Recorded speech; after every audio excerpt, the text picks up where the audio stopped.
자, 우리가 지난 시간에 앞 시간에 우리가 한 게 뭔가 하니까 구약 선교 사상의 기초를 우리가 지금 하고 있는데 구약 선교 사상의 기초에서 우리가 처음에는 하나님의 창조에 관한 것입니다. 그렇죠? 하나님의 창조에 관한 것이고 창조 사상이고, 두 번째는 하나님의 통치에 관한 것이었고, 세 번째는 유일신 신앙이었습니다. 유일신 신앙. 그래서 이 시간에는 네 번째로 이스라엘의 선택에 대해서 하겠습니다. 그리고 이제 언약과 또 6번에 이스라엘 선교, 이렇게 이제 6가지로 나와 있는데, 이 6가지는 요하네스 바빙크라는 사람이 이야기한 걸 갖다가 저자가 이렇게 이제 자기 말로 패러프레이즈 해놓은 것입니다. 그래서 오늘은 네 번째 이스라엘의 선택을 한번 보도록 하겠습니다. 하나님께서 이스라엘 민족을 특별하게 구별하신 선택은 어떻게 해석해야 되는가 하는 부분이죠. 자, 하나님께서 이스라엘 민족을 선택하신 것은 실제로 이방인을 향한 하나님의 관심을 변경시키지 않았다는 것을 우리가 알아야 한다는 것입니다. 이걸 다른 말로 표현하면 뭔가 하니까, 하나님께서 이스라엘 민족을 택하신 것은 하나님의 구원 계획을 실현하기 위해서 이스라엘 민족을 택했다는 것이에요. 하나님이 인류를 향한 구원 계획을 철회하거나 바꾸기 위해서 이스라엘을 택한 것이 아니라 오히려 그 일을 성취하기 위해서 일시적으로 이스라엘 백성들을 구별하여 사용했다는 건 의미를 가지고 있다는 것입니다. 그래서 이 바빙크는 구별은 하나님이 구원 계획에 있어서 필수 불가결한 일시적 나눔이요, 하나님의 정한 때에 이것이 폐지될 것이다, 이렇게 이야기했어요. 그래서 하나님께서 드디어 예수님을 우리에게 이제 보내주셔가지고, 우리가 예수님을 믿고 이방인들도 예수님을 믿고 어떻게 됩니까?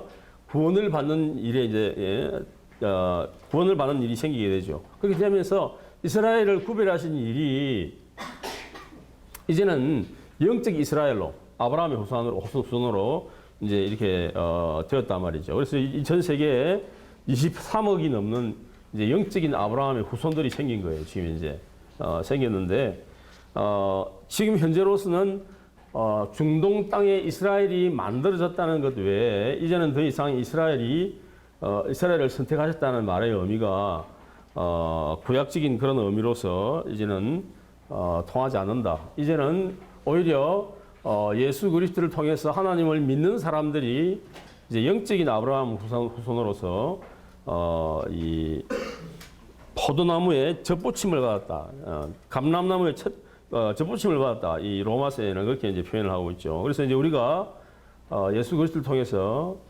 구원함을 받은 백성들이라는 것을 이야기를 하고 있습니다. 물론 하나님께서 이 역사를 통해서, 이 역사의 마지막 날에 하나님께서 원래 택하신 이스라엘이라는 이 민족이 어떻게 사용될지는 몰라요.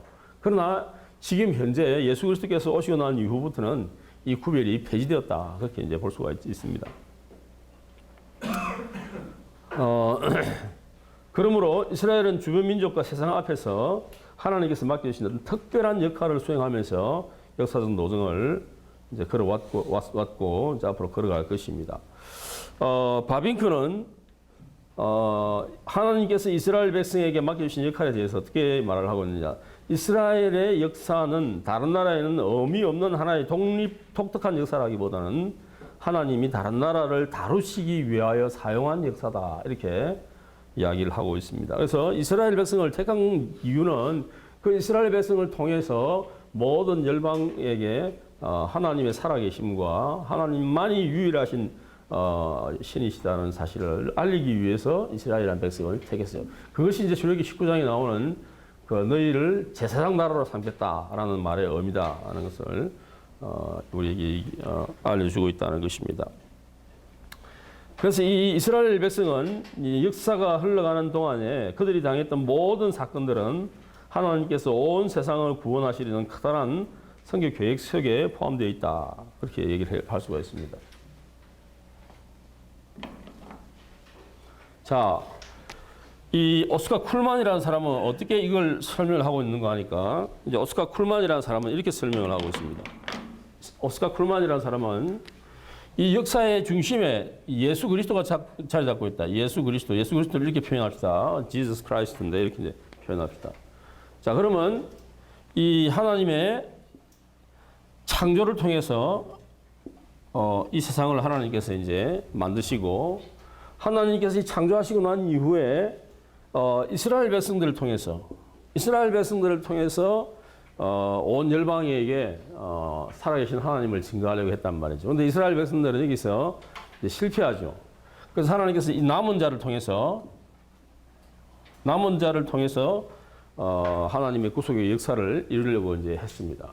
그리고는 예수님께서 오시고 난 이후에 12제자가 있습니다. 예수님의 제자들이 있죠. 그래서 제자들을 통해서 복음이 세상에 확산이 됩니다. 그리고 이 제자들을 통해서 이 제자들의 이 노력과 또 하나님 사역의 결과를 통해서 이루어진 것이 뭔가 하면 교회들입니다. 교회. 하나님께서 교회를 통해서 세상에 하나님 일을 하신다 이 말이죠. 그리고는 이 세상에 어떤 일이 벌어지냐면 종말이 옵니다. 종말. 오스카 쿨만이라는 사람은 역사를 이런 식으로 이 해석을 해서 역사는 구약의 역사는 예수 그리스도를 향해서 나아가는 모이는 역사이고 신약의 역사는 예수 그리스도를 통해서 전 세계로 흩어지는 역사다 이렇게 이야기를 하고 있습니다. 그래서 그 이스라엘 백성을 선택하신 이유도 바로 뭔가 하면 궁극적으로 예수 그리스도를 통해서 또 교회를 세우시고 이 교회를 통해서 전 세계가 복음화되는 것을 추구하셨다 하는 것을 오스카 쿨만이라는 사람은 이야기를 하고 있습니다.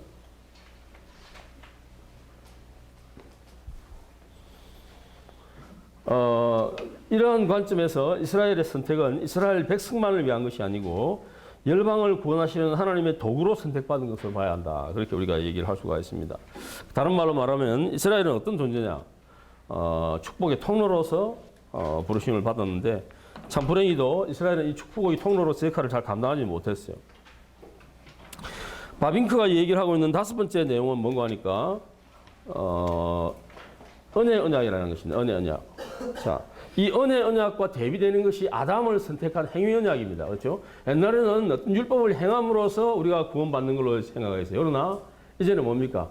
예수 그리스도를 믿음으로 그저 공짜로 이 은혜를 통해서 구원을 얻는 것입니다. 그래서 여기 이 은혜 언약을 통해서 이스라엘 백성들이 이제 값없이 의롭다 함을 얻게 되는 또 우리가 영적인 이스라엘 백성 우리는 하나님 앞에서 예수 그리스도의 은혜를 통해서 값없이 의롭다 하심을 얻는 그런 백성이 되었다는 것이죠. 그래서 하나님과 이스라엘 백성 사이에 존재하는 독특한 언약 구조입니다. 구조. 이 구조를 이해하는 것이 필요한데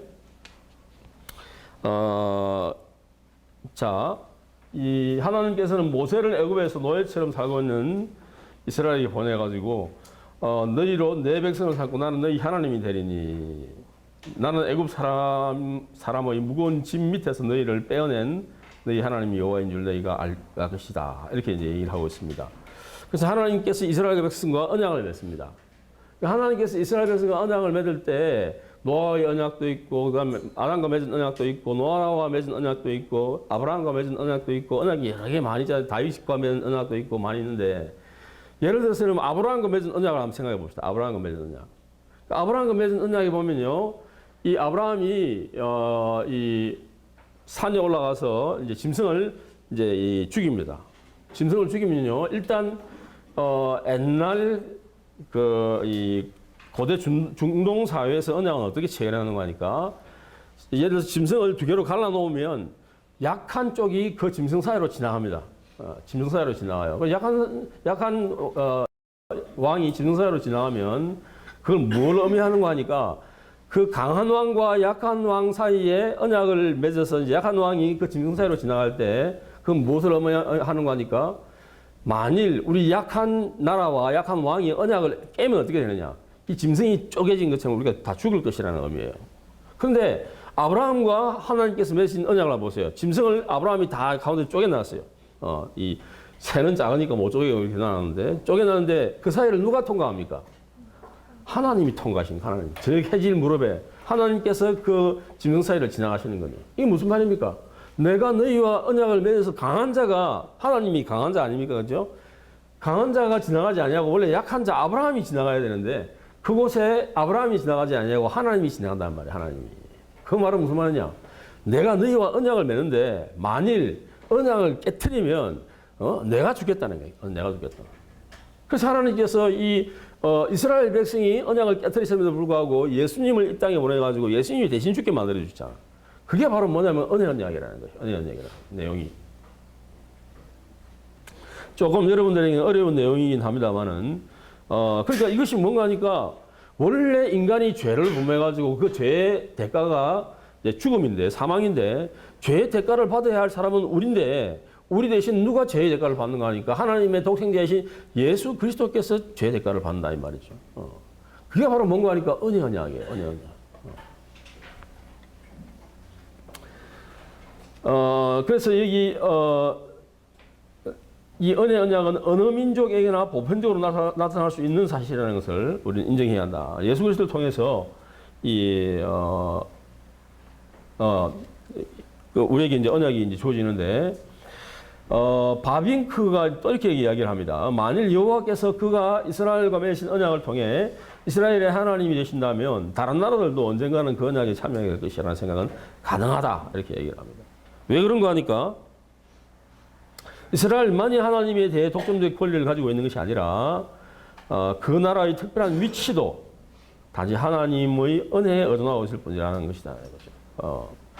자, 그 나라의 위치라는 것 자체가 여러분 보세요. 이스라엘이라는 나라 자체가 북쪽으로는 뭐 아수르, 페르시아, 나중에는 뭐 로마 이런 나라 위치에 있고요. 남쪽으로는 애굽이라든지 에티오피아라든지 구스 같은 이런 나라들이 자리 잡고 있어가지고 이스라엘이 지정학적 위치가 조금만 하나님께 불순종하고 이러면 하나님께서 그 나라들을 도구를 사용하셔가지고 이스라엘 나라를 침공하는 거예요. 마치 우리나라가 지금 위치한 것처럼 이렇게 이제 주변의 강대국으로 이제 자리 잡고 있습니다.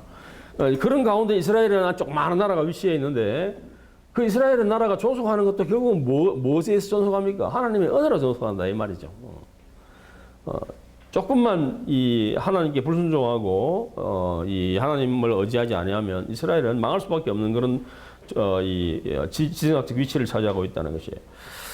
자, 그래서 이스라엘이 하나님의 선택을 받은 것은 다른 민족에 비해서 그들이 뛰어나기 때문이 아니라 하나님의 은혜의 결과다라는 것이고요.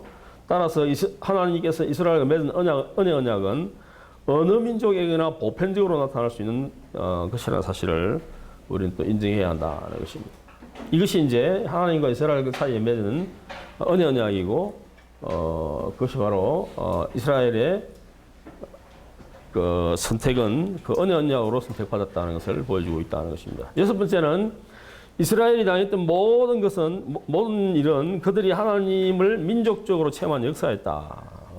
이스라엘은 주변 이방 나라와 끊임없는 위협을 당하면서 하나님의 영광을 민족 가운데 선포하는 그런 사명을 이스라엘이 가지고 있다. 그렇게 얘기를 할 수가 있습니다.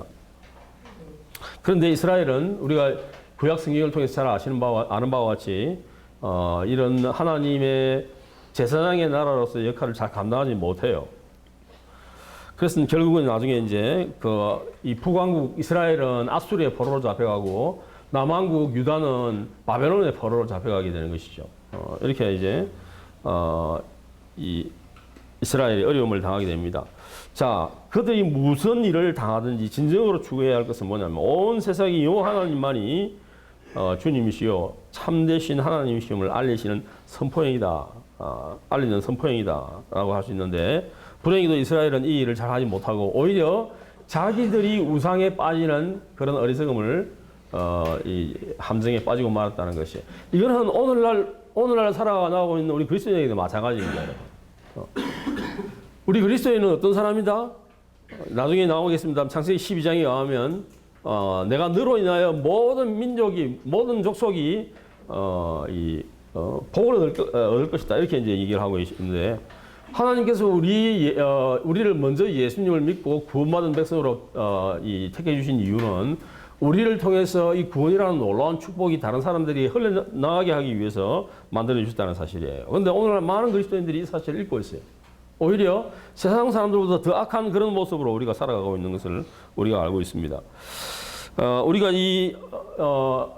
이스라엘 역사를 통해서 배울 수 있는 것은, 만일 우리가 하나님 앞에 신실하지 못하고 하나님의 은혜의 통로로서의 역할을 감당하지 못하면 결국은 이 이스라엘이 하나님 앞에 이 망한 것처럼 우리도 하나님의 징계를 피할 수 없다는 사실을 이스라엘 역사를 통해서 우리에게 보여주고 있습니다. 우리가 잘 아는 바와 같이 이스라엘은 하나님의 택하신 선교사의 자격으로 주변 세계로 들어가 하나님의 영광을 선포하고 살아계신 하나님을 증거하는 것보다는 단지 그들이 구별된 나라라는 선민의식 여기에 더 치중했단 말이에요. 우리는 분명히 예수 그리스도를 통해서 하나님의 택함을 받은 사람들입니다. 그런데 만일 이것에 너무 창념해가지고 우리가 복음을 전하는 일이나 하나님의 영광을 드러내는 일에 잘 감당하지 못한다 그러면 이스라엘과 똑같은 역사를 겪을 수밖에 없다는 것이에요. 즉 이스라엘에게는 이방 나라를 향한 선교적 사명이 주어졌으나 그들의 불순종과 많은 약점으로 인해서 하나님의 선교를 지연시키고 이방인 앞에서 선교적 삶을 살아가는데 철저하게 실패하게 된다는 것입니다. 그러나 분명한 것은 이스라엘의 선교적 실패가 하나님의 선교의 실패는 아니다라는 것입니다. 사람은 실패할 수 있습니다. 그러나 하나님은 실패하지 않는다는 것입니다. 하나님께서 이스라엘의 선교적 실패와는 상관없이 역사의 과정을 통해 하나님의 방법으로 열방을 향한 선교 계획을 마침내 성취할 것이기 때문에 그렇다는 것입니다. 바빙크는 뭐라고 얘기를 하고 있는가 하면 이스라엘의 영적 도덕적인 약점이 완전한 발전을 지연시켰으며 그 당시 세계를 향한 정결한 증인이 되기에는 너무 깊이 이방 풍속에 빠져버렸지만 하나님의 계획은 변경되지 않은 채 남아있으며 언젠가 때가 오면 분리의 벽은 무너져 내리고 이방 세계를 향한 길은 열리게 될 것이다. 이렇게 얘기를 함으로써 구약 성경에 있어서 선교가 어떤 맥락에서 보여줘야 하는 것인가를 이야기를 하고 있다는 것입니다. 자, 그렇다면 우리가 다음에 살펴볼 것은 구약 선교의 출발점은 뭐냐는 거죠. 구약 선교의 출발점은 일반적으로 많은 사람은 하나님께서 아브라함을 부르신 사건이나 혹은 이스라엘 백성들의 출애굽 사건을 구약 성경의 이 출발점으로 봅니다. 그런데 그렇지 않나요? 구약 성경의 출발점은 우리가 이 챕터를 끝나고 난 이후의 챕터에서도 우리가 보겠습니다만은 구약 성경은 그보다 더 앞선 시점에서 시작된다. 그건 언제부터냐? 사람이 하나님께서 이 세상을 창조할 때부터 하나님께서 창조하신 인간이 타락할 때부터 하나님께서는 이 선교의 계획을 다 가지고 계시다는 것이죠. 예를 들어서 여러분 창세기 1장 27절 28절에 뭐라고 되어 있습니까? 하나님께서 자기 형상 곧 하나님의 형상대로 사람을 만드시되 사람을 만드시고 그들에게 복을 주어 이르시되 생육하고 번성하여 땅이 충만하라. 땅을 정복하라. 바다의 물고기와 공중의 새와 땅에 기는 모든 생물을 다스리라 그렇게 이야기하셨죠. 그럼 뭡니까? 하나님의 통치권을 인간에게 위임해가지고 인간으로 하여금 이 세계를 통치하도록 만든 거 아니에요. 그러면 하나님의 선교를 인간의 선교로 하나님께서 위임해 준 사실이란 말이죠. 그런 사실만 보더라도 이 구약의 선교는 창세기부터 시작한다. 처음부터 시작한다라고 우리가 이야기를 할 수가 있다는 것입니다. 자, 구약 선교의 시작은 이보다 앞서는데 하텐슈타인은 창세기 처음 몇 장은 선교 신학을 위해서 매우 중요한 의미를 가지고 있다. 이렇게 얘기를 하고 있어요. 그래서 구약 선교의 출발점으로 창세기 첫 부분으로 생각하고 있다는 것을 보여주고 있습니다. 요하네스 블라우도 마찬가지예요. 선교 사상을 창세기 1장에서 11장에 두어야 한다라고 이야기를 합니다. 왜 그러면 창세기 1장에 11장 그 원정사라고 얘기하는 여기에 선교 출발점을 두어야 되느냐? 그 첫 번째 이유가 바로 뭔가 하니까 창세기 첫 부분을 구약 전체를 이해하는 데 가장 중요한 역할을 하기 때문에 그렇다는 것이에요. 왜 이게 첫 부분이 구약 전체를 이해하는 데 가장 중요한 역할을 하냐? 역할을 하느냐? 여러분 보세요.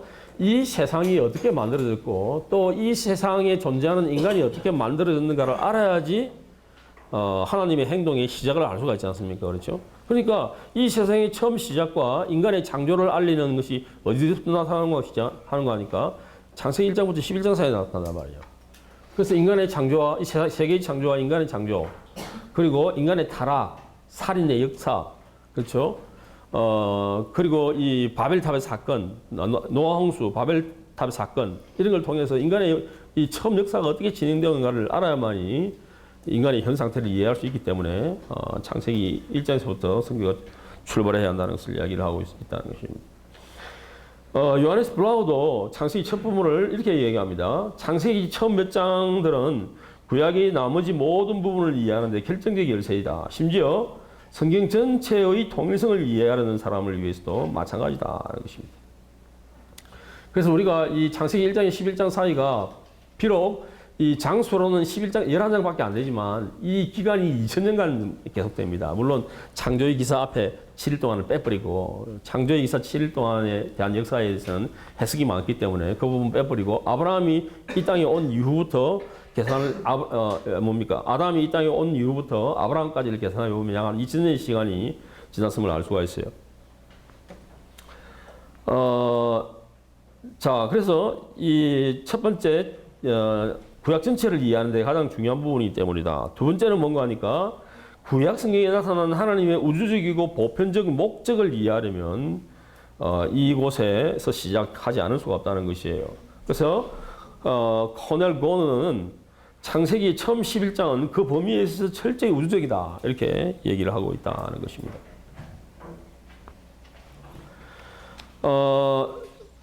월터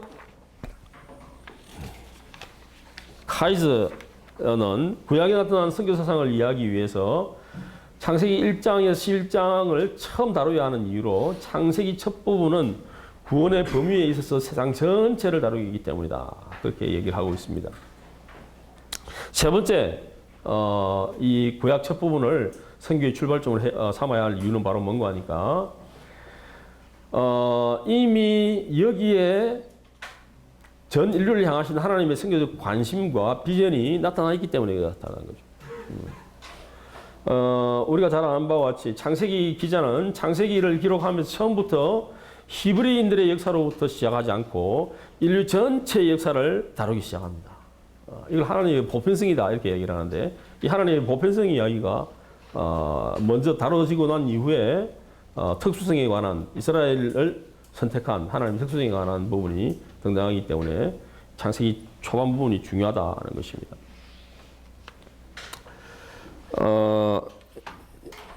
자, 여기 금방 제가 한 이야기 나옵니다. 그래서 히브리인의 역사로 시작하는 것이 아니라 인류 전체 역사로 이 창세기에 시작한다는 것이에요. 만일 여러분 보세요. 히브리인으로 역사로 시작한다 그러면 하나님의 누구의 하나님이 되겠어요? 히브리 사람들의 역사 하나님이 되겠죠. 그러나 인류 전체 역사를 시작한다면 하나님은 누구의 하나님이십니까? 인류 전체의 하나님이다 이 말이죠. 그래서 이걸 갖다가 하나님의 보편성이다 이렇게 얘기합니다. 그래서 하나님께서는 이 세상 전체에 관심이 있으시고 이 세상 전체 사람들에게 관심이 있다는 사실을 이야기를 하고 있습니다. 히브리인들에게만 관심이 있는 것이 아니다라는 것입니다. 자, 그 다음에 이제 크게 세 번째로 노아 후손의 계보가 나옵니다. 노아 후손의 계보는 창세기 10장에 보면 나오는데 원래 노아의 자녀들은 여러분 잘 아는 것 같이 창세기에 셈과 함과 야벳입니다. 그렇죠? 순서대로 셈이 제일 위에 있고 그다음에 함이고 야벳 이 순서로 되어 있어요. 그리고 이제 셈이 제일 큰 마지로서 여기서 이제 메시아가 이 셈 계열에서부터 나온다고 이제 얘기를 하고 있고 그리고 이제 이 아브라함의 선택과 그 이후의 역사도 셈 계열로 이제 축소가 됩니다. 그럼에도 불구하고 하나님께서는 셈과 함과 야벳의 그 목록들을 다 창세기 10장에 열거하고 있어요. 그런데 열거된 순서는 야벳과 함과 셈의 순서로 되어 가고 있습니다. 이 창세기 10장에 나온 이 계보가. 그런데 이 창세기 10장에 나타난 여러 민족의 계보 중에서 이스라엘에 대한 언급이 하나도 없어요. 하나도 없어요. 야벳과 함과 셈 하면서 제일 끝부분에 이제 드디어 아브라함이 등장하는 것인데, 이 아브라함의 아브라함의 족보만을 적어 놓은 것이 아니다 이 말이죠. 여기서 이스라엘은 숨겨져 있다는 것입니다. 그래서 이스라엘이 자신의 역사를 돌이켜 처음으로 돌아간다면, 과거 역사에 나타난 여러 나라 가운데 하나에 지나지 않는다는 것을 이야기하는 것이죠. 이스라엘이 처음부터 하나님의 관심을 받았던 나라가 아니다 이 말이죠. 창세기 10장에 나타난 여러 민족은 단지 하나님과 인간 사이에 전개되는 구속의 드라마의 한 부수적인 존재이거나 무대 장식품이 아니라 이스라엘 백성을 포함한 여러 민족들이 다 그 자신들이 다 선교의 주 대상임을 보여주고 있다. 하나님의 드라마 속에서, 역사의 드라마 속에서 모든 인류가 다 이 하나님의 선교의 대상인 것을 우리에게 보여주고 있다는 것입니다. 즉 이 계보는 하나님의 선교 사역과 활동이 처음부터 인류 전체를 향하고 있다는 것을 분명히 보여주고 있고, 따라서 창세기 11장의 계보는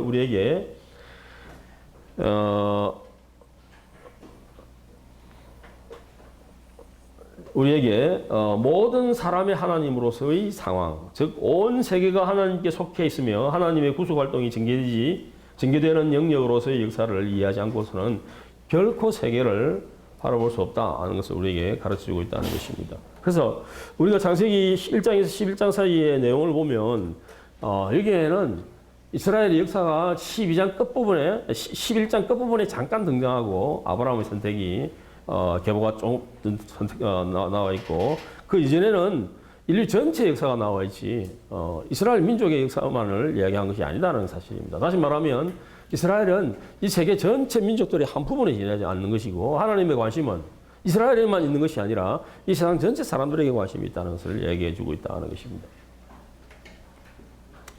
자, 이렇게 창세기에 나타난 하나님의 선교적인 계획은 역사를 통해 나타나고 있는 예수 그리스도 안에서 점진적으로 이루어지고 있으며, 우리는 이 땅 위의 구원받은 모든 나라와 백성들이 마침내 주님의 보좌 앞에 다 같이 모이는 그날을 바라보고 있다는 것입니다. 자, 네 번째는 아브라함의 선택입니다. 이 보편성과 특수성 이야기에서 이제 앞에는 보편성이라 얘기한다 그러면 아브라함 선택 이후는 특수성으로 나아가고 있는데, 이 부분은 이 4번을 하고 난 이후에 우리가 9장을 할 때 좀 더 자세히 이야기하기로 하지만 잠깐 한번 살펴보도록 하십시다. 자, 창세기 12장을 보면 우리가 이제 앞에서 본 바와 같이 창세기 1장에서 11장까지 내용과는 상당히 다른 형태로 진행되는 것을 볼 수가 있어요. 다시 말하면 하나님께서 전체 인류를 대상으로 사역을 바라보고 계시다가 갑자기 어떤 특정한 한 사람에게 집중을 하는 사실을 우리가 바라볼 수가 있어요. 그래서 창세기 12장은 하나님께서 아브라함을 부르신 사건이 마치 온 세계와 온 민족을 향하여 사랑을 쏟으시던 하나님께서 갑자기 특정 개인과 종족에게 관심을 돌리는 듯한 인상을 주죠. 그러나 그렇지 않다는 것입니다. 그래서 이걸 다른 말로 표현하면 보편주의에서 특수주의로 나아가는 모습이 아니냐, 그렇게 이제 우리가 보일 수가 있는데 답은 그렇지 않다 하는 것입니다. 하나님은 왜 아브라함을 택하시고 부르셨을까? 하나님께서 아브라함이라는 한 개인을 역사의 현장에 부르신 사건을 선교신학 측면에서 어떻게 이해해야 될 것이냐 하는 부분이죠. 자, 우리가 나오는 부분을 같이 한번 읽어보도록 하십시오. 창세기 12장 1절에서 3절 사이인데 우리 다 같이 한번 읽어보십시다. 시작. 여호와께서 아브라함에게 이르시되 너는 내 고향과 친척과 아비어지나 내가 내게 보여줄 땅으로 가라. 내가 너로 큰 민족을 이루고 내게 복을 주어 내 이름을 장대하게 하리니 너는 복이 될지라. 너를 축복하는 자에게는 내가 복을 내리고 너를 저주하는 자에게는 내가 저주하리니 땅의 모든 족속이 너로 말미암아 복을 얻을 것이라 하신지라 했습니다. 자, 요걸 조금 더 다시 한번 표현을 해보면 이렇게 이제 우리가 표현을 할 수가 있습니다. 여기 보면 여기 제가 조금 두터운 글로 표현한 것이 땅과 민족과 이름을 장대하게 해줄 것이다, 이렇게 얘기를 해놨죠. 땅과 민족과 복과 이름입니다. 특별히 여기서 이제 복이라는 개념인데, 이 복이라는 개념이 말라크라는 단어인데요. 이 말은 하나님과의 깨어진 관계를 회복하는 것을 의미하는 것이에요. 물론 구약에서 이 복이라는 것은 물질적인 복도 포함이 되어 있습니다. 그러나 더 중요한 복은 하나님과의 관계 회복이라는 것이에요. 그러니까 아브라함을 갈대아 우르라는 우상숭배의 그 한복판에서 불러낸 것은 뭡니까, 여러분? 아브라함이 잘나서 부르심 받았습니까? 아니면 하나님의 은혜로 부르심 받은 겁니까? 하나님의 은혜로 부르심 받은 거예요. 아브라함은 우상의 도시. 아브라함의 아버지가 뭐냐면 우상을 만드는 사람이었어요. 우상을 만드는 사람. 그러니까 이 아브라함은 어렸을 때부터 늘 우상을 받겠죠. 그런데 이 아브라함에게 옛날 성경에는 내 본토 친척 아버지의 집을 떠나서 내가 너에게 지시할 땅으로 가는 계획이 있단 말이에요. 이 땅, 민족, 복, 그리고 이름을 창대하게 해주겠다, 이렇게 얘기를 하는데, 이 중에서 특별히 이 복이라는 개념이에요. 복이라는 개념. 이 복이라는 것을 하나님께서 먼저 아브라함에게 복을 주시고 뭐라고 얘기를 하시느냐. 모든 족속이 너로 말미암아 뭘 얻을 것이다? 복을 얻을 것이다. 이렇게 이야기해요. 모든 민족이. 너로 인해 복을 받을 것이다. 이렇게 얘기하고 있어요. 그래서 이 하나님의 아브라함을 택하신 특수한 사건은 무엇 때문에 하나님을 아브라함이라는 사람을 특수하게 선택을 했겠냐는 거죠. 바로 모든 민족이라는 것이죠. 모든 민족에게 복을 주시기 위해서 하나님께서 아브라함을 선택하셨다는 것이에요. 그래서 여기서 보면 이 특수주의라는 것은 아브라함을 선택한 특수주의라는 것은 궁극적으로 모든 민족을 구원하시는 보편적 구원을 달성하기 위해서 특수주의적 방법으로 하나님께서 접근하셨다는 것을 우리가 알 수 있다는 것입니다.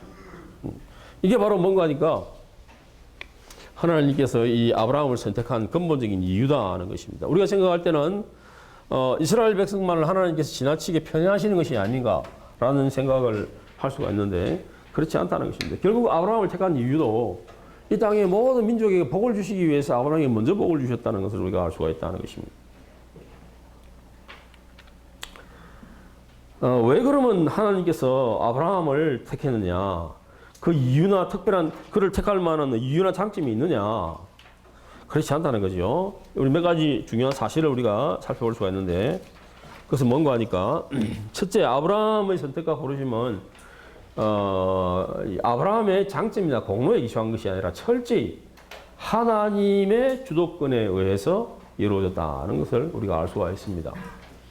그래서 아브라함은 그가 하나님을 전혀 의식하지 않고 당시 사람들처럼 순전히 자신의 방식대로 갈대아 우르에서 고대인의 삶을 평범하게 살아가던 중에 하나님께서 아브라함을 부르셔서 그 아브라함의 입장에서는 부르심을 받아 이제 가나안 땅으로 들어가게 되는 것이죠.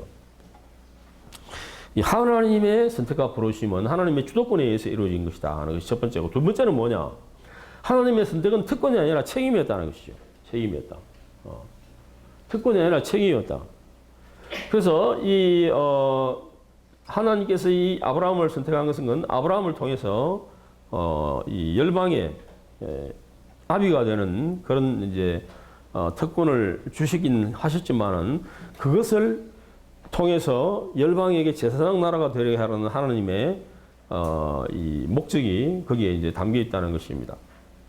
그래서 하나님의 선택은 하나님께서 아브라함이라는 한 개인에게 어떤 특별한 관심을 가지고 계시거나 단지 그에게 특별한 지위를 주기 위해서 이런 것이 아니라 땅의 모든 족속이 복을 받도록 하려는 하시는 하나님 열방을 섬기는 계획을 위해서 아브라함을 부르셨다는 것입니다.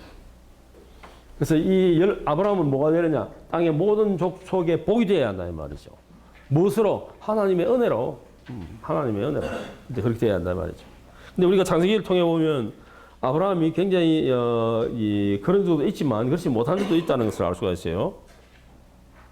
하나님께서 모든 민족에게 복을 주시기 위해서 먼저 아브라함을 택하셨습니다. 그래서 이 아브라함의 선택은 특권을 얻은 것이 아니라 사명을 받았다는 것이고, 이 선택, 바하르라는 단어는 구약에서 164번이나 사용되는데 특별한 목적이나 사명을 줄 때 이 바하르라는 용어를, 선택이라는 용어를 하나님께서 사용하신다는 것입니다. 그래서 이러한 관점에서 아브라함의 선택과 부르심은 개인적인 것이 아니라 뭐냐? 공동체적이다. 이게 굉장히 중요한 이야기입니다. 공동체적이다. 요걸 이제 언약의 집단성이다. 그렇게 얘기를 하는데, 이 아브라함을 선택하신 것은 아브라함뿐만 아니라 아브라함 후손들도 똑같은 이러한 언약을 하나님께로부터 물로 받았다는 사실입니다. 그렇죠? 받았다는 사실을 이제 보여주고 있습니다. 공동체적이란 말이 그런 의미입니다. 다시 말하면 아브라함과 이삭과 야곱뿐만 아니라 그 이후에 나타나는 모든 이 아브라함의 후손들이 다 이 아브라함과 동일한 언약적 공동체로 언약을 맺고 언약적 공동체로 살아간다는 것을 우리에게 보여준다는 사실입니다. 그래서 하나님의 선택은 한 개인의 목적을 이루기 위해서 나타나는 것이 아니라 보다 더 큰 개념, 즉 하나님의 보편적이고 우주적인 관심을 성취하기 위해서 나타나는 것이다. 그렇게 이야기를 할 수가 있습니다. 다시 말하면 아브라함의 선택을 통해서 이 땅에 있는 모든 민족에게 다 하나님을 알게 하도록 하기 위해서 아브라함을 선택하셨다는 것을 우리가 알 수가 있어요. 하나님께서 모든 민족에게 복을 주시기 위해서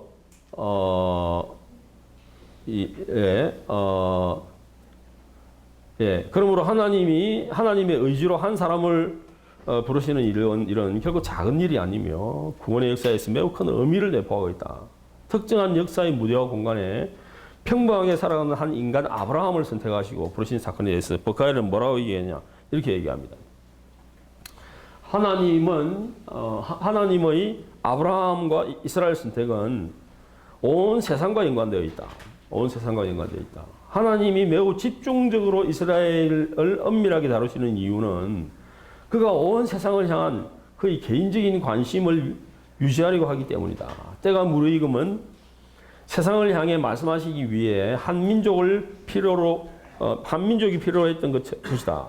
하나님은 그의 우주적인 관심을 완전히 드러내시고 보여주시기 위한 준비로서 이스라엘을 택한 것이다. 이렇게 버카일은 이야기를 하고 있습니다. 그래서 온 세상이란 말이에요. 온 세상을 향한 하나님의 관심을 유지하려고 위해서 하나님의 개인적인 관심을 유지하고 하려고 하시기 때문에 하나님께서 이스라엘을 그렇게 엄격하게 다루셨다. 그렇게 얘기를 하고 있다는 것입니다. 다시 말하면 하나님의 아브라함 선택은 하나님의 선교적인 의지가 개입되어 있다. 그렇게 얘기할 수 있고, 즉 한 사람 아브라함을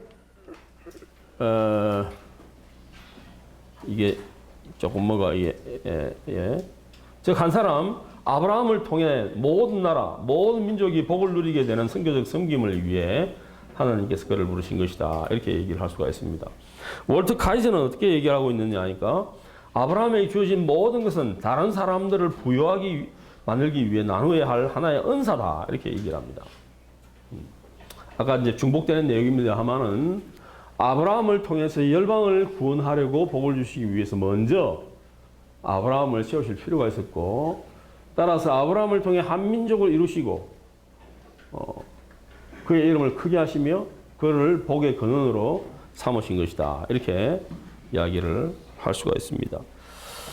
그러한 차원에서 아브라함을 먼저 세우시고 그를 통해 열방이 복을 누리게 된다는 약속은 창세기 여러 번 반복되어 나타납니다. 이거는 다음 시간에 조금 이따 하도록 하겠습니다. 그러므로 하나님께서 아브라함 안에서 이스라엘을 선택하셨을 때 그것은 다른 민족을 향한 관심을 포기하신 것을 의미하는 것이 아니라 더욱 구체적인 방법으로 세계의 다양한 민족을 품으시는 하나님의 깊은 의지를 보여주는 것이다. 다시 말하면 이스라엘의 선택은 다른 민족 포기했다 이거 아니다 이 말이죠.